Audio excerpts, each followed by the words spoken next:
채팅으로 들어온 그 인터뷰부터 한번 읽어보겠습니다. 예전에는 수행을 하면서도 마음이 좋을 때와 그렇지 않을 때 대상에 대한 마음의 반응이 차이가 있었고 좀 들쑥날쑥하니까 가족 관계에서 과연 수행이 되어질까? 과연 자유로워질 수 있을까라는 생각을 했었습니다. 그런데 요즘 마음의 조건에서는 대체로 가족의 번뇌에 물들지 않고 담담하게 할 일을 하고 있는 모습을 보게 됩니다. 오늘 다른 형제와 깊이 있는 대화를 나누었는데 상처를 많이 받아서 불안해하고 많이 힘들어 했습니다. 수행자에게는 수행이라고 하는 보호막이 있는데 수행하지 않는 형제에게는 날아오는 화살을 막을 수 있는 보호막이 없으니 연민의 마음이 느껴졌습니다. 단순한 이 수행이 마음을 변화시킨다는 것이 놀랍고 그것이 생활에 연결이 되어서 긍정적인 영향을 미친다는 것에 신심이 느껴집니다. 라고 하셨어요. 네, 처음에는 여기 수행자분이 말씀하신 것처럼 처음 수행할 때는 마음의 질이 좋을 때보다 안 좋을 때가 많았죠. 수행을 함에도 불구하고 우리는 처음에 수행을 시작할 때는 수행을 하면 금방 뭔가 이렇게 변화가 있을 것 같고 마음이 좋아질 것 같은 그런 기대감을 가지고 하는데 사실은 그렇지가 않죠. 아까 처음 시작할 때 법문에서 얘기한 것처럼 도대체 이 사띠가 뭐지? 라고 하는 이 질문에 대한 답을 끊임없이 하게 돼요. 1년이고 2년이고 3년이고 4년이고 저도 계속 그랬던 것 같아요. 3년차가 됐을 때도 이게 사띠구나 하는 그런 이해가 생겼거든요. 이제 이쯤이면 이게 마지막이겠지, 이제 알 만큼 알았겠지 했는데 그 다음에 또 새로운 이해가 생기고 그런 거죠. 이런 오력의 힘이 아직 충분하지 않을 때는 이 마음의 질이 들쑥날쑥하는 거예요. 수행하는 마음의 질이 올라갔다 내려갔다 올라갔다 내렸다 이게 차이가 심한 것은 그만큼 아직 지혜의 힘이 충분하지 않은 거예요. 마음이 아직 안정적인 상태에 머무르지가 않는 거죠. 지혜가 좀 좋을 때는 마음의 상태가 좋았다가 지혜 힘이 또 이렇게 떨어지면 또 수행력이 확 떨어지고 그러면 번뇌가 많이 일어나게 되고 하나의 대상에 대해서도 그러니까 반응하는 마음의 차이가 왔다 갔다 하는 거죠. 처음 수행할 때와 지금 수행을 비교하면 다른 어떤 것보다 먼저 느껴지는 것이 어떤 안정감일 거예요. 오래 수행하신 분들은. 그죠? 안정감이 있어요. 예전에는 수행을 했지만 계속 들쑥날쑥했다면 지금은 뭔가가 뭐라고 딱 그거를 꼬집어서 얘기 못 하겠는데 어떤 안정적으로 흘러가는 그 흐름을 느끼는 거죠. 그게 이제 오력이 이제 충분히 갖춰졌고 특히 지혜의 힘이 그만큼 좋아졌기 때문에 사마디도 항상 함께 있는 것이에요. 그런 것들이 다 갖추어졌을 때 일어나는 결과인 것이에요. 그걸 우리가 느낌으로 느끼는 것이죠. 그 결과를. 예전에는 뭐 보이는 것이나 들리는 것 이런 뭐 맛에 대해서 이런 수행은 좀 될 것 같은데 내가 가족들하고 있을 때 과연 수행을 할 수 있을까? 내 마음이 정말 충분히 자유로워질 수 있을까라고 하는 그런 의구심이 항상 있었다고 하셨어요. 많은 분들이 그럴 거예요. 너무 이렇게 집착이 강한 대상들이다 보니까 이 집착이 사라질 것 같지가 않은 거예요.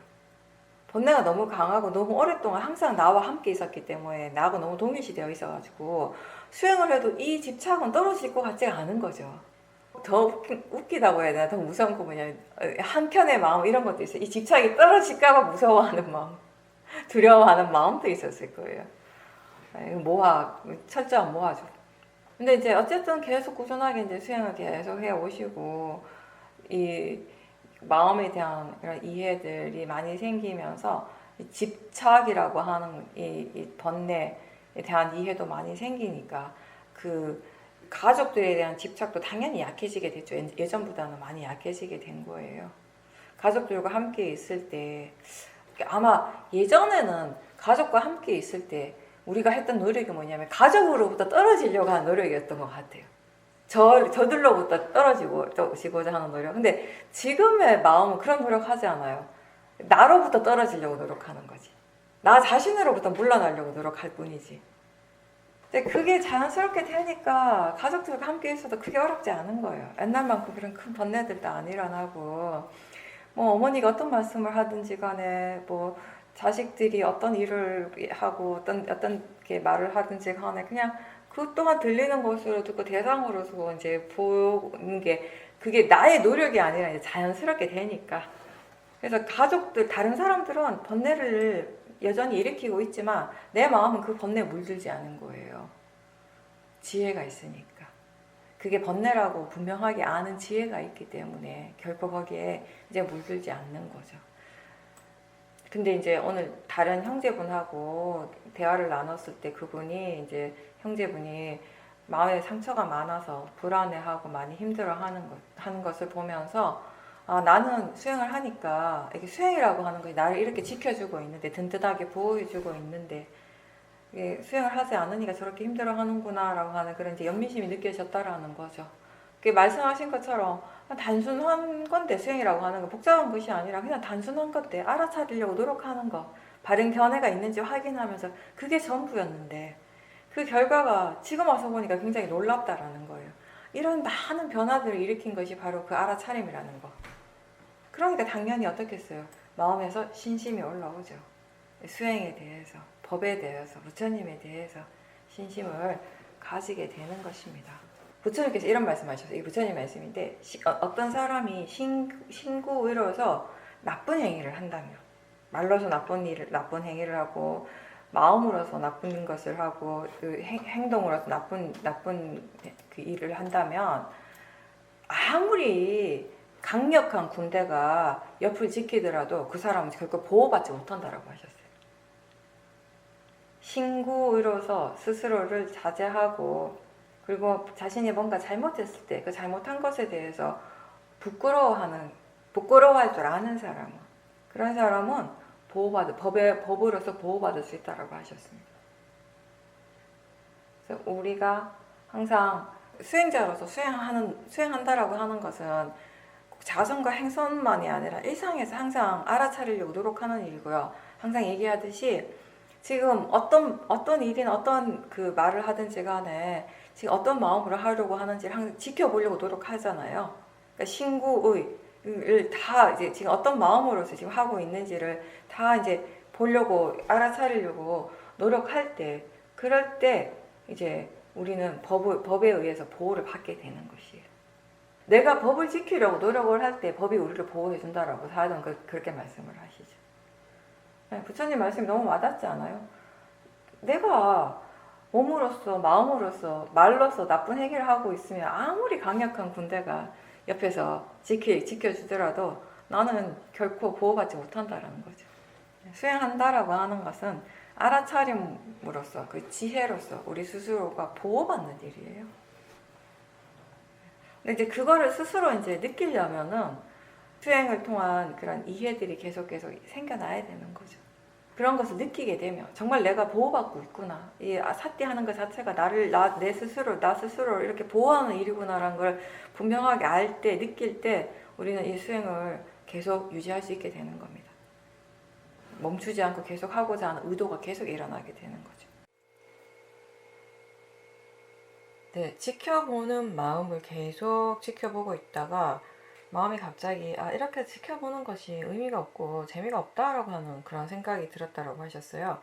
그러면서 동시에 또 다른 한쪽에서는 수행이라고 하는 것이 계속 알아차리고 지켜보는 게 전부인데 이게 의미가 없으면 도대체 뭐가 의미가 있지라는 생각도 함께 일어났다라고 했습니다. 예전에는 그런 것이 일어나면 탐심의 마음으로 그냥 생각으로 그걸 풀어보려고 애를 썼는데 이번에는 그렇게 하지 않고 스스로 알아차린다는 것에 대해서 좀 숙고를 했다고 하셨습니다. 그러면서 이 자체가 자연의 이치이고 알아차림은 마음의 작용이고 뭐가 일어나든지 그냥 그렇게 계속 지켜보는 것이 수행이다 라고 하는 정리가 다시 되었다라고 하셨어요. 마치 우리가 눈을 감았다가 뜨면 내가 보고자 하지 않아도 그냥 보이는 것처럼 알아차림이 그렇게 일어나고 그냥 알아차림이 계속 이어지고 있고 흘러가고 있구나라고 알게 되었고 그러면서 때로는 일상에서 번뇌가 일어나고 번뇌의 생각들도 일어나지만 그것 또한 알아차림 하면서 계속 흘러가고 있다라고 하셨습니다. 그리고 요즘은 냄새에 대해서 관심을 가지고 수행을 하고 있는 중이라고 하셨습니다. 수행을 사실 지금 꾸준하게 열심히 잘 하고 있는데 그래도 또 문득문득 방금 얘기하신 것처럼 마음이라고 하는 것이 항상 좋은 마음만 일어나지는 않으니까 수행하는 중간중간에 또 이제 번뇌들이 또 일어날 때가 있죠. 수행하는 거, 지켜보는 것 자체가 지겹고 의미가 없이 느껴질 때가 있다고 하셨어요. 근데 사실 이게 우리가 수행할 때 그 수행하는 마음에 지혜 힘이 좋으면 지금 알아차리고 있다라는 그 자체가 굉장히 뭔가 이렇게 자기 자신을 편안하게 만들어주거든요.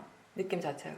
뭔가 아까 얘기한 거하고 좀 비슷한데 내가 보호받고 있다는 느낌이 들 수도 있고 뭔가 이렇게 안정감이라든지 뭔가 안도감을 줘요. 아, 지금 수행하고 있구나. 이걸 그러니까 제가 말로 표현한다면 이렇게 표현하는 건데 이게 느낌적인 거예요, 그게. 근데 이게 그렇지 않고 뭔가 지켜보는 것 자체가 지겹고 의미가 없다라고 느껴질 때는 이때 좀 어느 정도 이렇게 도사가 일어나고 있잖아요, 그죠? 이럴 때 이제 대부분 보면 미세하게라도 어쩌면 탐심이 있기 때문에 그럴 때가 많아요. 대부분 경우는 왜 그런가라고 봤을 때는. 근데 이제 그게 너무 미세하기 때문에 이게 생각의 형태로서 이렇게 잘 이렇게 드러나지 않을 때도 많은 거죠. 이 마음이 점점 이렇게 미세해지면 정확하게 이게 뭐다라고 알기보다는 그냥 우리가 느낌적으로 알게 될 때가 많고 이게 탐심이라고는 알겠는데 정확하게 어떤 것인지는 모를 때도 있게 되는 것이고요. 뭐 정확하게 모르더라도 크게 상관없는데 대체로 일반적으로 볼 때는 이제 그렇다라는 거예요. 근데 이번에 수행을 잘 하셨어요. 본인이 이제 예전에는 자꾸 이렇게 생각으로서 풀려고 하는 그런 의도가 강해가지고 그러다 보니까 자꾸 생각이 이상한 방향으로 가게 되면 수행 자체가 이상한 쪽으로 가버리는 거예요. 수행을 잘 하고 있다가 어느 순간에 보면 뭐 저기 멀리 가 있는 거예요. 가 있는 거죠. 전혀 다른 방향으로. 그러니까 생각이 내용을 막 따라가다가 보니까 이제 그런 실수를 여러 번 했고 그거가 전혀 수행에 이익이 없다라는 거 이제 마음에 많이 이해를 해놓으니까 그 생각으로 또 풀려고 하는 그런 탐심이 있을 때 그 탐심을 바로 알아차림 하신 것 같아요.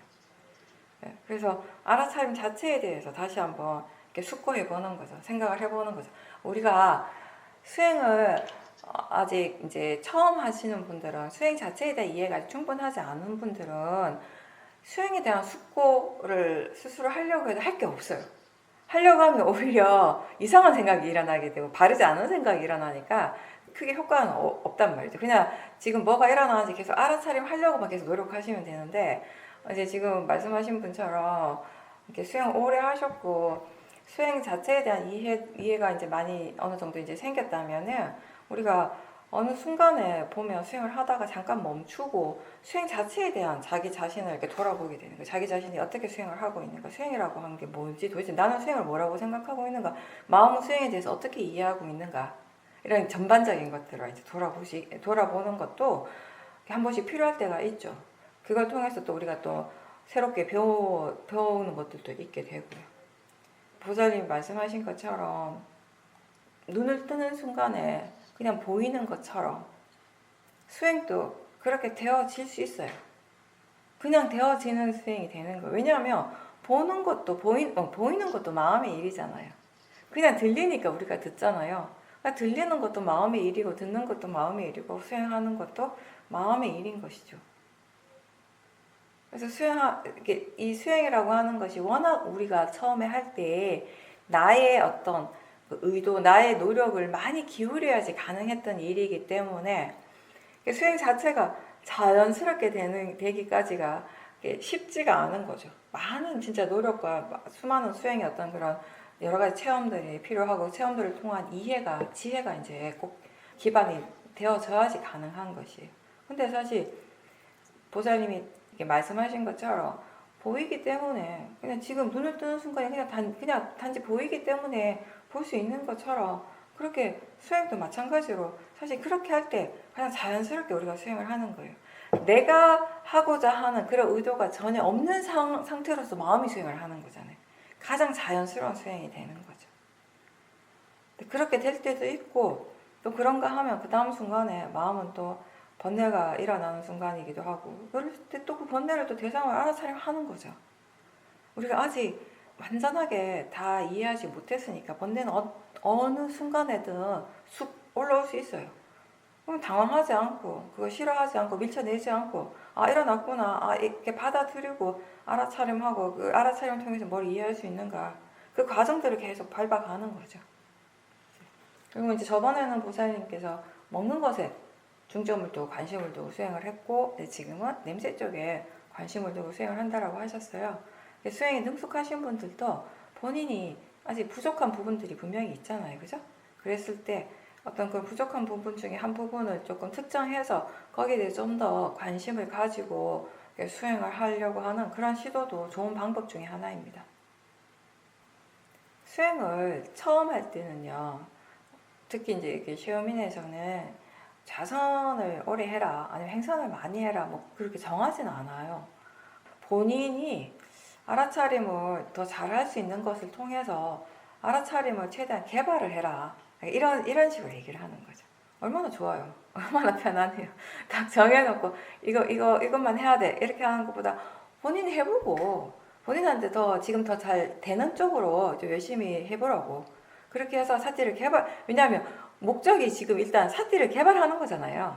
오래 앉는 것이 목적이 아니라 잘 걷는 것이 목적이 아니라 사티를 개발하는 게 목적이니까 그렇게 해서 이제 알아차림이 어느 정도 이렇게 갖춰지게 되면 잘 되면 이제는 그것만 고집할 것이 아니라 다른 것도 같이 하면서 사티가 계속 이어질 수 있도록 해야 되는 거예요. 그렇게 이제 연습을 해야 되는 거죠. 행선을 통해서 알아차림을 개발했는데 그렇다고 이제 계속 행선만 하는 것이 아니라 이제 알아차림 이렇게 하는 거구나 라고 이제 감이 잡히면 이제 좌선을 해봐야죠. 일상에서 자꾸 적용하려고 노력을 해야죠.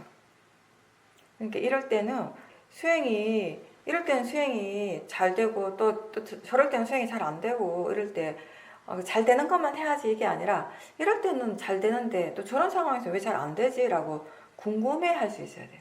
수행자는 항상. 그러면서 그렇게 수행을 해야지 마음이 기본적으로 조사를 할 수 있게 되거든요. 법에 대한 조사. 그러니까 자선이나 행선뿐만 아니라 일상생활 속에서 다 마찬가지예요. 어떤 특정한 장소에서는 수행이 잘 되는데 어디 가면 또 수행이 안 되거나 아니 어떤 사람하고 같이 있을 때는 또 유독 수행이 잘 안 돼. 예를 들어 뭐 가족이라든지 친한 친구라든지 또는 어떤 친구는 만나면 항상 기분이 나쁜 거예요. 뭐 그런 식으로 마음에서 일어나는 반응들이 뭐랄까 어떤 패턴을 가지고 일어나는 때가 있잖아요. 그죠? 어떤 사람을 향해서 어떤 장소를 향해서 그랬을 때 원래 그렇지라고 그냥 넘기는 것이 아니라 수행자는 모든 것에 대해서 이렇게 좀 관심을 가지는 거죠. 그게 이제 뭔가 이렇게 마음이 깨어 있다라는 거거든요. 그게 관심을 두는 거. 그냥 물에 물 탄 듯 술에 술 탄 듯 그냥 이렇게 흐릿한 게 아니라 대상은 흐릿할 수 있는데 마음은 깨어 있어야 되는 거예요.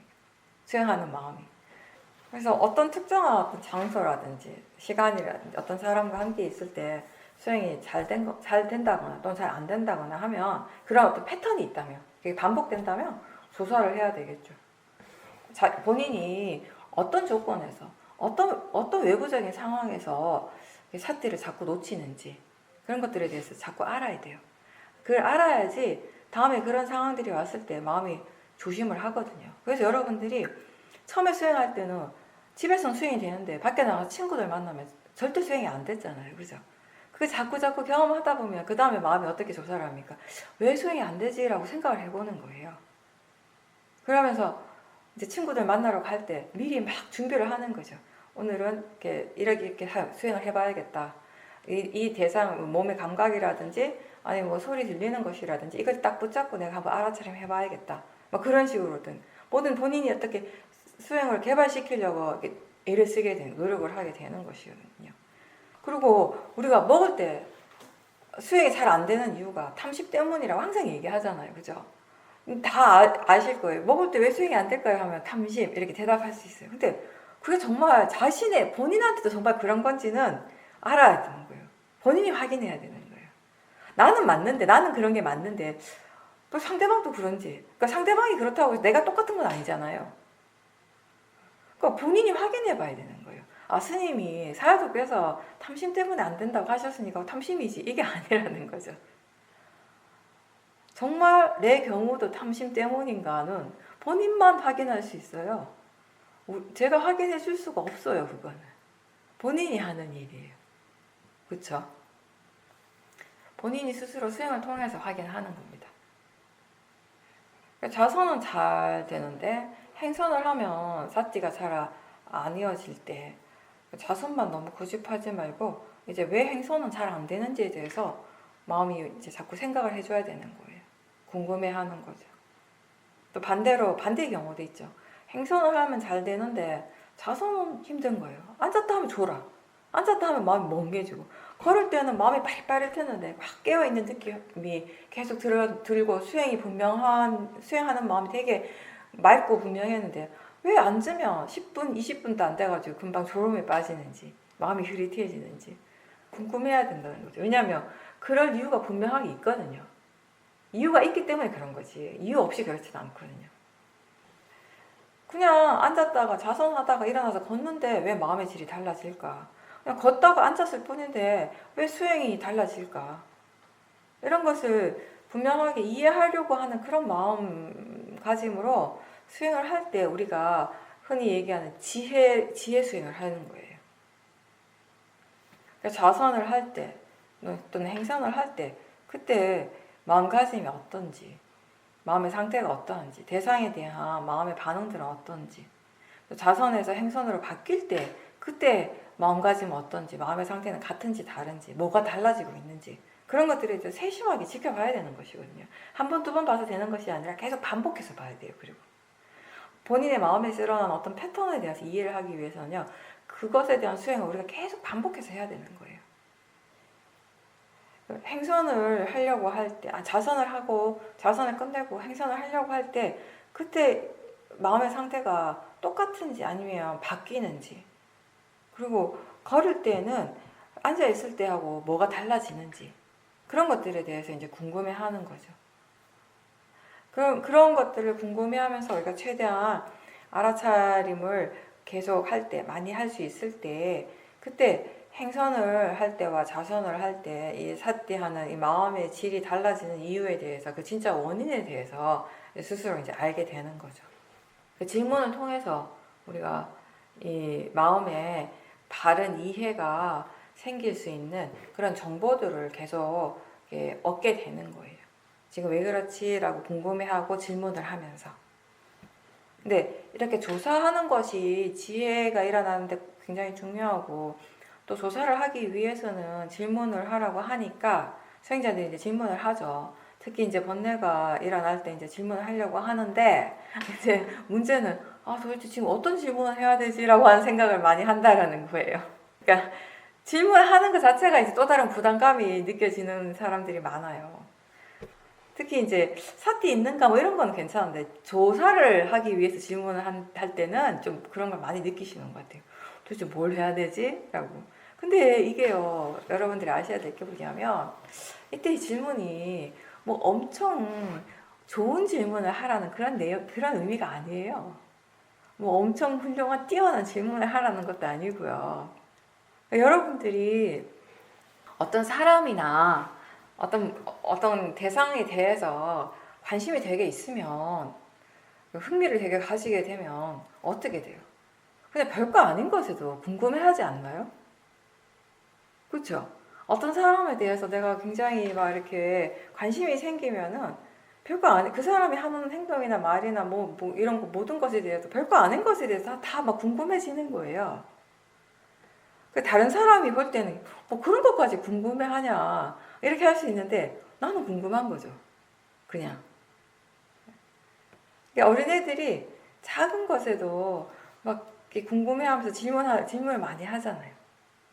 그런 것처럼 수행에 대해서 우리가 관심을 가지면 가질수록 이 수행하는 것에 대해서 마음에 대해서 더 많이 궁금하게 되는 거예요. 작은 질문들이 자연스럽게 이제 생겨난다라는 거죠. 질문의 내용들이 다양해진다면 더 좋겠죠. 알아차림이 어떻게 이익이 있는가라고 그 질문만 하는 게 아니라 알아차림 이익이 있는데 그럼 알아차림하는 것이 얼마나 이익이 있는가 그런 것도 질문해 볼 수 있는 거고요. 이렇게 질문을 할 때 우리가 수행을 하기 전과 수행하고 난 후에 그 변화에 대해서 스스로 이제 돌아보게 되거든요. 숙고를 하게 돼요, 자연스럽게. 그러면서 이제 우리가 이렇게 돌아보면서 자기 자신을 이제 반조해 보면서 그동안 미처 깨닫지 못했던 부분들을 또 알게 되기도 하죠.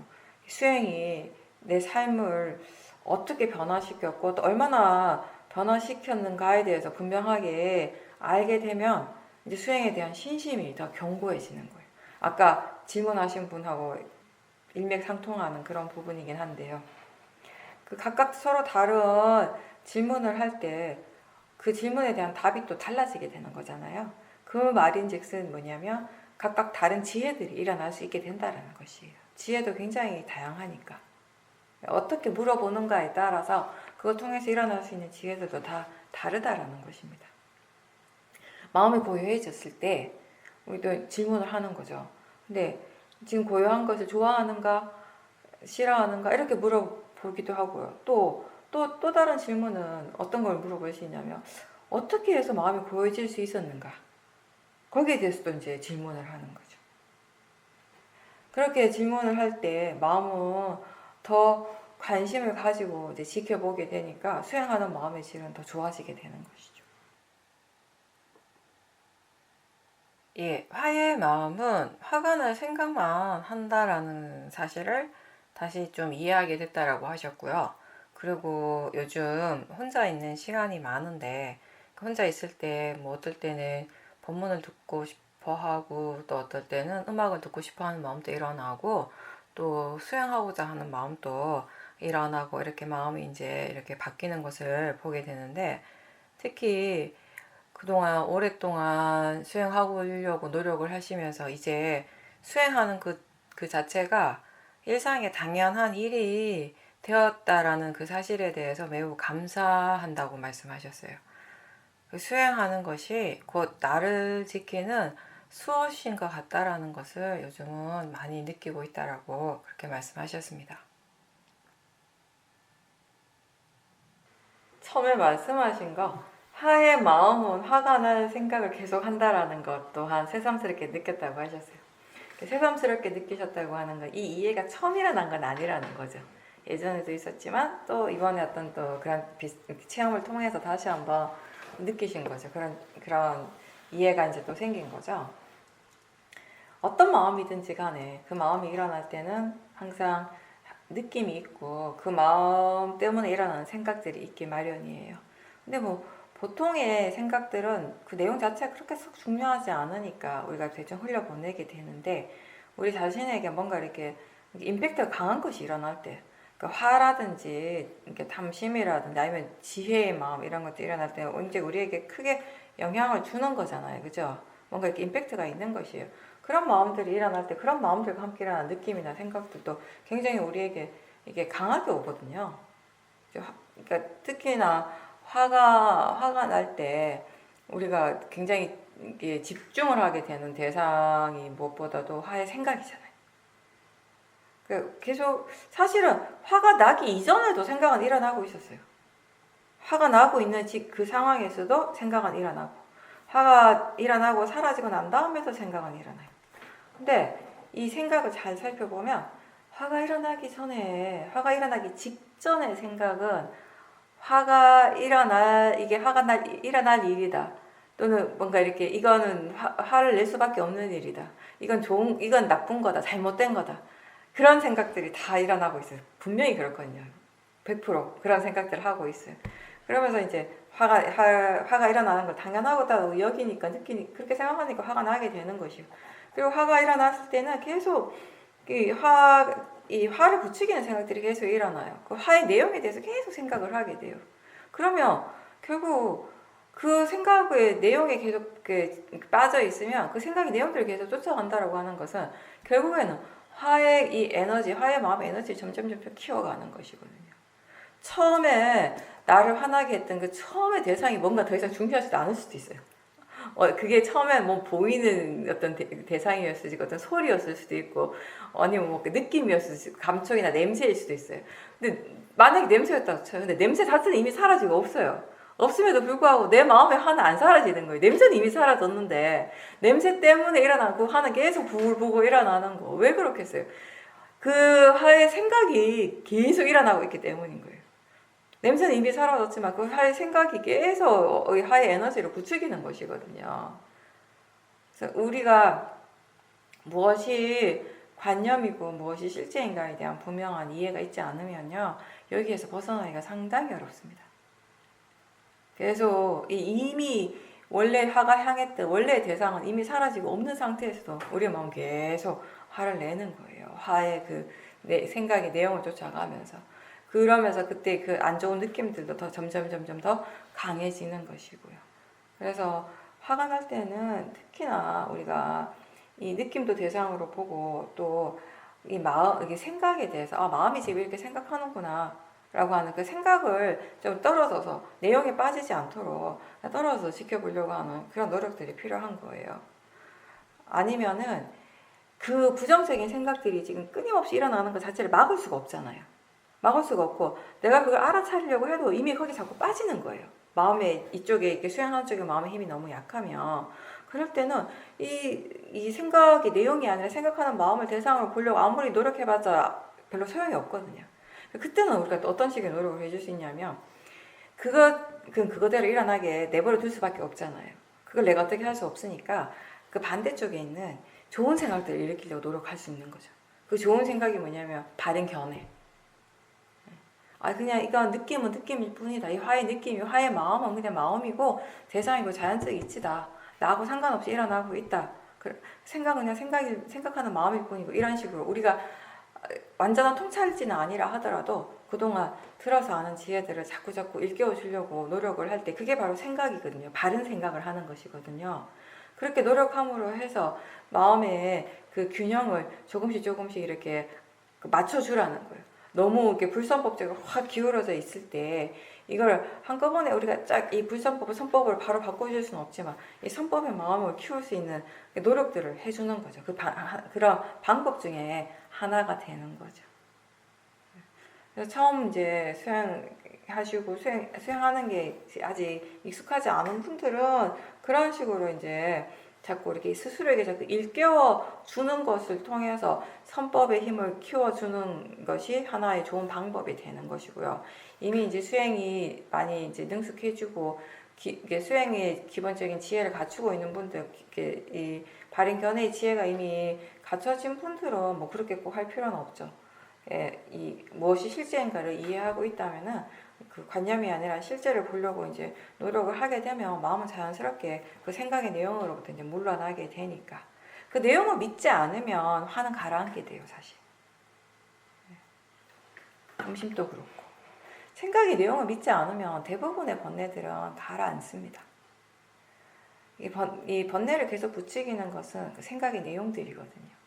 그 내용을 믿지 않는다면은 크게 이제 어려울 곳은 없죠.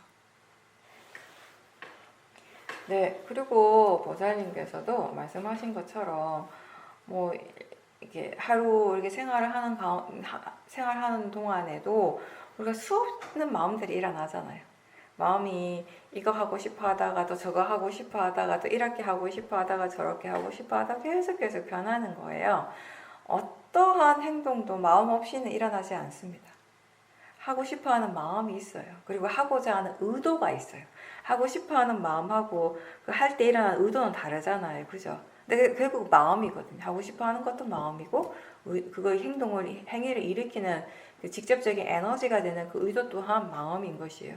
그런 것들이 계속 일어나고 있기 때문에 우리는 그 본문을 듣기도 하고, 또는 음악을 듣기도 하고, 때로는 또 그 아무것도 아니고 그냥 가만히 수행을 하기도 하고자 하는 마음이 일어나야지 이제 가능한 건데, 보살님 말씀하신 것처럼 그래도 내가 수행을 할 수 있다라고 하는 것이 정말 다행이구나. 이 수행이 정말 나를 안전하게 보호해 주는구나를 이제 그동안 오랫동안 수행하시면서 많이 느끼게 되신 거죠. 마음이 자연스럽게 이제 그런 생각을 하는 거예요. 왜 예전에 사화도 본문 들으면 저는 그랬었어요. 처음에 사화도 본문 들을 때 사화도께서 알아차림이 있을 때 알아차림이 있다는 그 자체만으로도 감사한 일이다. 알아차리기 때문에 우리는 스스로 안도할 수 있다. 그 알아차림에 감사할 수 있다. 이런 말씀하실 때 그게 무슨 말씀인지 대충은 알겠는데 공감은 잘 안 됐어요, 사실은. 근데 이제 이 알아차림이 자연스럽게 되고 일상생활에서 그게 항상 수행이 적용되면서 수행이 내 삶을 변화시켰을 때 이제 분명하게 이해가 된 거죠. 그러면서 수행이 도대체 어떤 역할을 하는지가 너무 분명하니까 수행을 통해서 얻어지는 이익이 무엇인가가 너무 분명해졌을 때 이제는 수행하고 있다라는 걸 알 때마다 마음이 항상 안심하는 거예요. 아, 지금 수행하는구나. 아, 정말 수행하고 있지. 그러니까 말로 제가 이게 표현하니까 이건데 아까도 얘기했지만 이거는 사실 말이 아니라 느낌인 것이거든요. 그렇게 우리에게 일어나는 것이거든요. 어쨌든 우리 지금 이 자리에 이 시간에 있는 우리 모두는 수행이라고 하는 이 일과 다행히 인연이 됐고요. 인연이 되었을 때 우리가 할 수 있는 최대한 열심히 노력을 해야 되지 않겠습니까? 그래서 이 마음의 기본적인 이 조건들을 최대한 이렇게 바른 방향으로, 선법의 방향으로 바꿀 수 있도록 계속 이제 노력을 해야 되는 거죠. 그러면 오늘 여기까지 하고 마치겠습니다. 수고하셨습니다.